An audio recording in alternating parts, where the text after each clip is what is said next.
Since the beginning of this U.S. Constitution, it was implied that the people had the right to petition, and the First Amendment guaranteed that we wouldn't have to use the Second Amendment to defend ourselves against this obvious tyranny that we see unfolding before our eyes.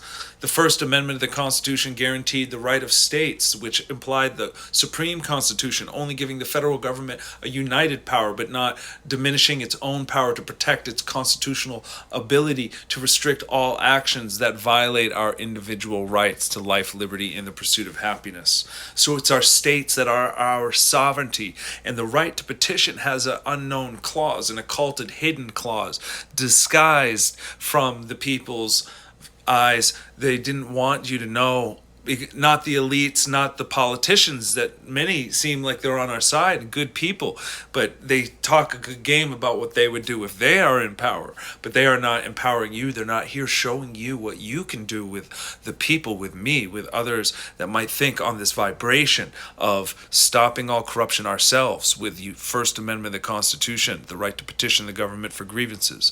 This guarantees the right to ballot access in multiple states, with candidates that can run for office, with recalls to kick politicians out of office, with referenda to block all bad laws and policy we deem unconstitutional, and for initiatives to create policy that can be used to restrict not just the state government, but also to nullify the federal government. And there are dozens of model legislations already drafted, ready for the people to apply in their states. If people take action, if you look at your Secretary of State, Elections Department, click the tab, follow through elections, and find ballot measures. Maybe you're in a state that doesn't have them. It's possible you could go to ballotpedia.org and find all the root information that you can source for a real review of what I'm talking about. But you can find in your states and cities, often they have local ballot measures and what are called charter amendments.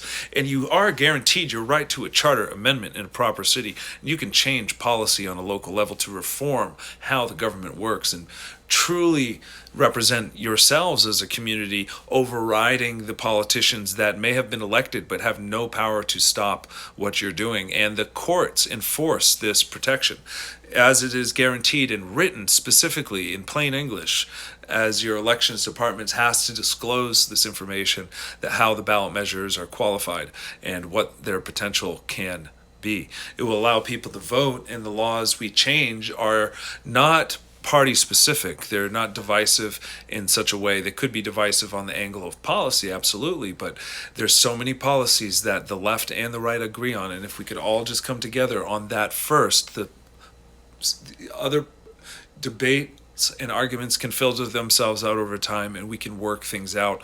Because if we can already first solve all the problems from corruption standpoint, so many much more of us will agree with each other, and we will bring a bridge to the divide that has been imposed on us by the media, from Fox News to all the other alphabet channels. But it's all conditioning. It's Hegelian dialectic.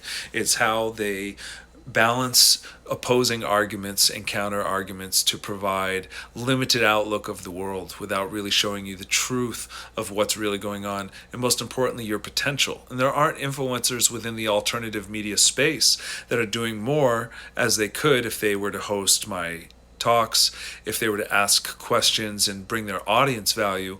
But that's what my job has to be, and it's a challenge, I'm telling you, because my Facebook audience is weak and YouTube is not giving me the views I need. Twitter was fine. I got banned by Elon Musk after the free speech rights, and that was funny, but he apparently has given me access to a new account soon, so it's almost like they gave back some rights. They said I wasn't able to create a new account with that number, so we'll see what happens. But yeah, they said it was spam. They wouldn't prove what it was, and I was just promoting DeFi, decentralized finance. This is crucial information people need to know, and there's a lot of people on Twitter doing it. But the worst part is there's so many bots and hackers getting into the space, giving scam advice and promoting their scams that they've made, and that needs to stop. And if fortunately I'm here to help at least provide the true alpha for people and bring them an opportunity to recognize decentralized finance is important for us to be a part of, especially with the rapid inflation,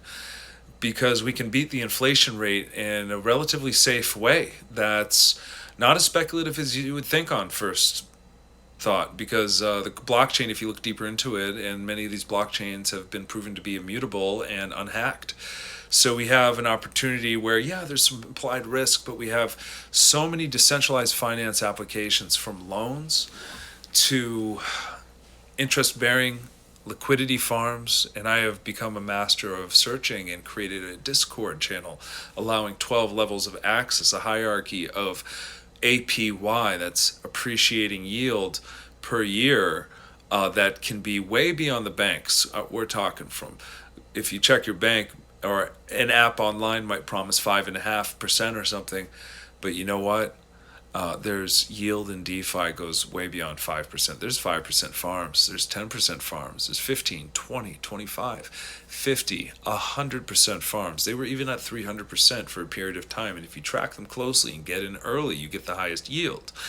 Interestingly, it's disadvantage for someone who has a proportion of their significant investments in these farms to tell others, because when more money pools into the farm, especially if it gets out to some whales or big rollers, the problem is that those farms diminish rapidly and the APY goes down. That's the whole thing. They are only giving out tokens initially to incentivize investors in their cryptocurrency projects, and they're providing yield for the farm, so there's liquidity on the market, so anyone can buy and sell with ease, and that is important value. But it's done in a decentralized nature, and there's a curve of rewards.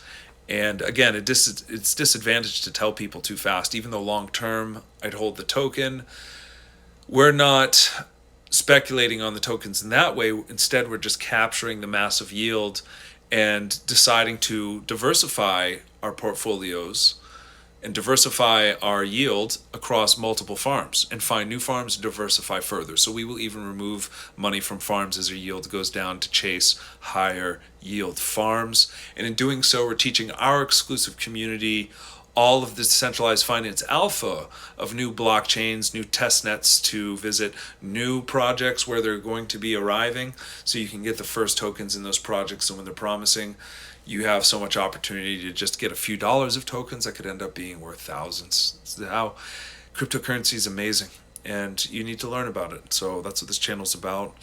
And decentralized finance is integrated with intricately integrated with decentralized government. And what I'm working to do is unite the two concepts, because I've worked in the field of ballot initiatives. Ballot initiatives give the people the right to vote on law. We get to vote on the law ourselves. We get to stop a law. We get to kick a politician out. We even get the right to citizen grand jury. This is for the state to pay for all the legal fees for investigation and prosecution of corrupt politicians, judges, corrupt lawyers, corrupt bureaucrats, any corrupt corporate leaders, any individuals that need to be brought for trial for conspiracy.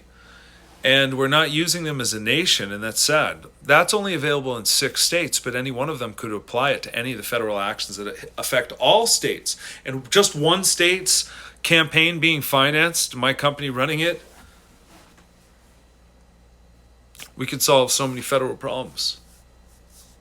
We could also have the right to constitutional convention. It's ironic, the last time that was used was when people really just cared so much about, they cared so much they had to make sure they had the right to drink alcohol.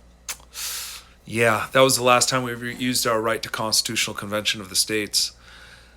There's classic understanding that the most popular ballot initiatives that have passed have been for the right to legalize marijuana. And now cannabis is legal all over, and it's going to continue to become legal. And that's because of ballot initiatives. And that's a right that has been proven to work for things like this. So imagine what it could do for the really deep constitutional issues. It's time Americans get their act together. It's time Americans wake up that these rights have been occulted and that we're sleeping at the wheel while we should be driving our country towards prosperity. We're not at a shortage of solutions, we've been at a shortage of strategies, and that's why you need Crypto Petitioner. That's why you need this channel. That's why you need to subscribe and be the first to know how to get into our decentralized projects. So be a part of this. Be our community, please. I invite you. And for that, I will reward you greatly. I look forward to